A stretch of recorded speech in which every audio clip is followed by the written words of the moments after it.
गुरुपौर्णिमा विशेष. आषाढ शुद्ध पौर्णिमेला गुरुपौर्णिमा किंवा व्यास पौर्णिमा म्हणतात. ज्यांनी महाभारत पुराणे लिहिली त्या व्यासमुनींना वंदन करण्याचा, त्यांची पूजा करण्याचा हा शुभ दिन आहे. त्यांच्या एवढे श्रेष्ठ गुरुजी आचार्य अद्याप झालेले नाहीत. अशा या आचार्यांना साक्षात देवाप्रमाणे मानले जाते. एवढेच नव्हे तर महर्षी व्यास हे भारतीय संस्कृतीचे शिल्पकार आणि मूलाधार मानले जातात. ज्या ग्रंथात धर्मशास्त्र, नीतिशास्त्र, व्यवहारशास्त्र, मानसशास्त्र आहे असा सर्वश्रेष्ठ ग्रंथ त्यांनी लिहिला.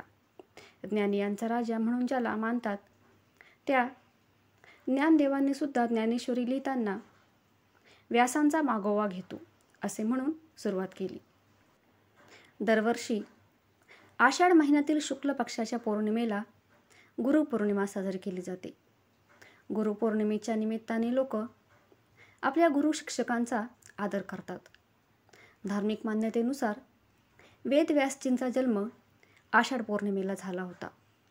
म्हणून या दिवसाला गुरुपौर्णिमा किंवा व्यास पौर्णिमा असे म्हणतात.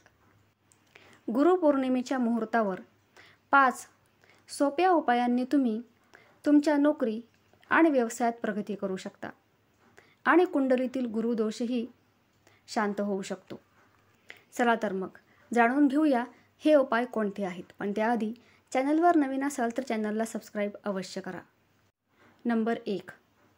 जीवनात चांगला गुरु नसेल आणि कुंडलीत बलवान बृहस्पती नसेल तर व्यक्तीची प्रगती शक्य नाही. मग तो व्यवसाय करत असो किंवा नोकरी. अशा स्थितीत गुरुपौर्णिमेच्या दिवशी भगवान विष्णूची पूजा करावी. विष्णू सहस्रनामाचे पठण करावे. विष्णू पूजेत पंचामृत, तुळशी आणि पिवळ्या फुलांचा वापर करावा. गूळ, हरभरा डाळ किंवा बेसन लाडू अर्पण करा. विष्णूच्या कृपेने तुमची इच्छा पूर्ण होईल. नंबर 2.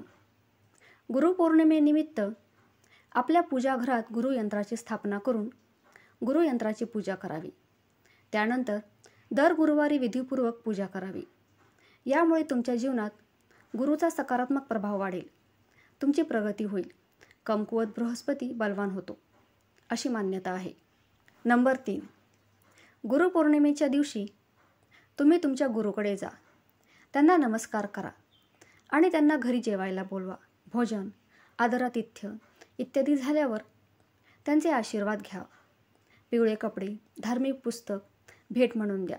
दक्षिणा देऊन आनंदाने निरोप घ्यावा. गुरुच्या कृपेने घरात अन्नाची बरकत होईल.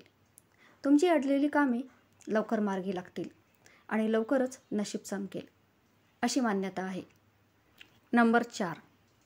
करिअरमध्ये प्रगतीसाठी तुम्ही गुरुपौर्णिमेला पिवळे कपडे, पिवळी डाळ, केशर, तूप, पितळ, पिवळी मिठाई इत्यादी दान करू शकता.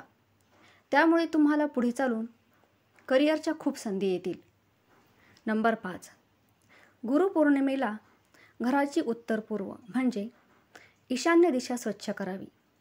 नंतर त्यावर हळद व पाणी टाकून लेप करावा. त्यानंतर तिथे तुपाचा दिवा लावावा. ईशान्य कोपरा हा देवगुरु बृहस्पतीशी संबंधित आहे. या उपायाने घरात सुख, शांती आणि समृद्धी नांदते. तर मग व्हिडिओ कसा वाटला ते कमेंट करून नक्की सांगा.